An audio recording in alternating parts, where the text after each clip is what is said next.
Well, the Raptors won Game 6 to make it and push a Game 7. What was the point? What was the point if you're going to lose this game?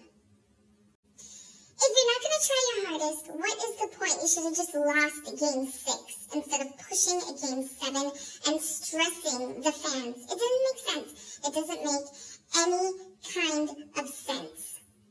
And how does your point guard foul out? That means Lowry was doing everything for everyone else. Like, where was everyone?